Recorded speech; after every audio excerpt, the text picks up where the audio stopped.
Ministry of finance ने approve किए हैं 987 पद स्पेशल एजुकेटर्स की पोस्ट पर केंद्र विद्यालय संगठन के अंतर्गत। इतना ही नहीं, 5 जुलाई को ये जो नोटिस आया है हाई कोर्ट की तरफ से, इसमें ये भी बोला गया है एंड स्पष्ट रूप से स्टेट किया गया है कि ये सभी टीचर्स का जो रिक्रूटमेंट प्रोसेस होने वाला है एंड जो अपॉइंटमेंट होने वाला है, ये 6 महीने के अंतराल तक पूरा हो जाए।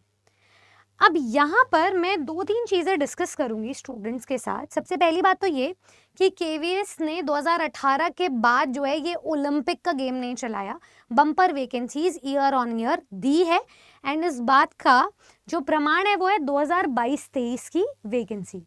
टीचिंग और नॉन टीचिंग पोस्ट पर 13,000 प्लस पद रिलीज किए गए थे एंड एग्जामिनेशन भी 2 महीने के अंतराल में कंडक्ट करवा लिया गया था।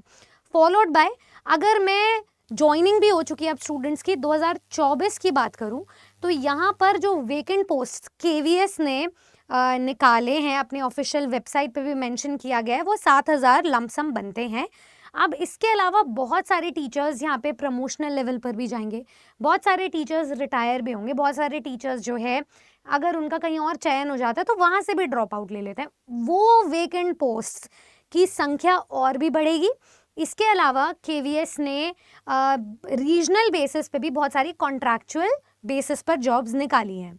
यहाँ पर इस बार अब जो उन्होंने 787 पोस्ट रिलीज किए हैं, इस बात का प्रमाण है, हमें इस बात की हिंट ले लेनी चाहिए कि जब पैन इंडिया इतनी सारी वैकेंसीज निकल रही है, अगर हम बात करें स्टेट लेवल वैकेंसीज तो इसमें बिहार सबसे आगे है, फॉलोड बाय झारखंड एंड उसके बाद अब जो है हरियाणा भी बहुत रफ्तार से अपने पदों को रिलीज कर रहे हैं एंड शिक्षक भर्तियों को रिक्रूट कर रहे हैं शिक्षकों को।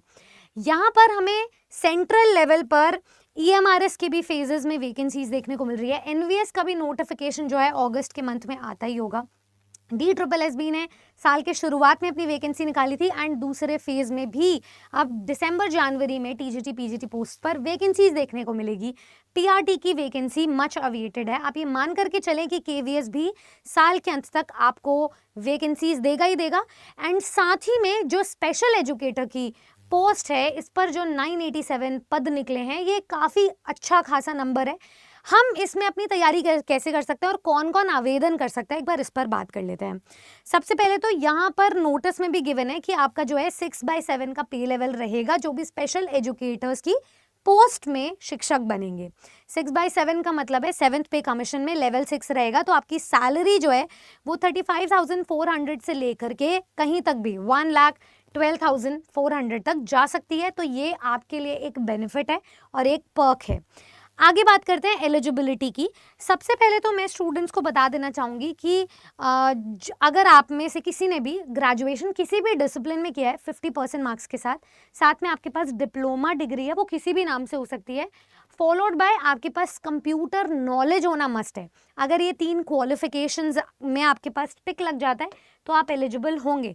वैकेंसी आने से पहले, आवेदन प्रक्रिया शुरू होने से पहले मैं स्टूडेंट से गुजारिश करूंगी कि अपने डॉक्यूमेंट्स को कलेक्ट करना शुरू कर दो एंड अपनी तैयारी पर भी आपको ध्यान देना है।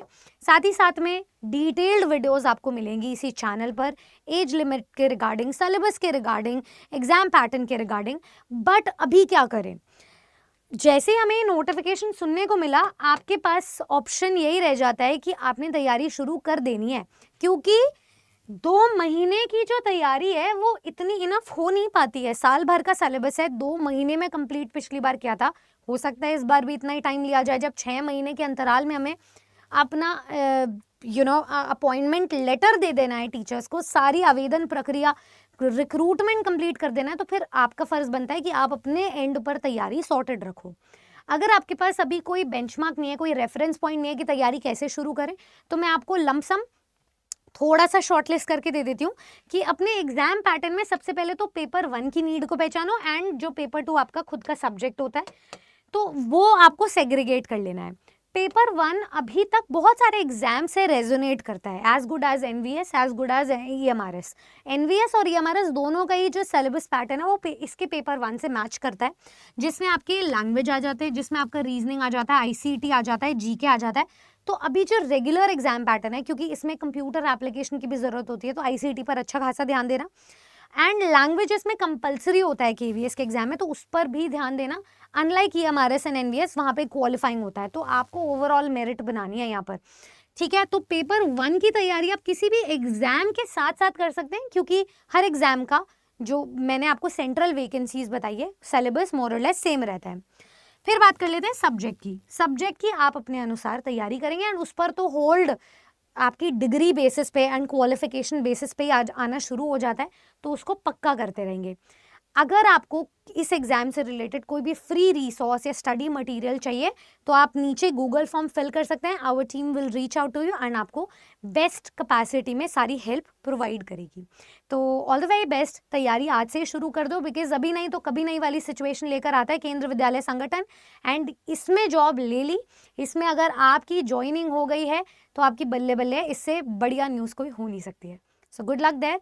एक हैंडसम सैलरी के मोटिवेशन में आप लोग अपनी तैयारी शुरू कीजिए। सब्सक्राइब टू आवर चैनल अगर आप ऐसी डिटेल्ड वीडियोस चाहते हैं तो।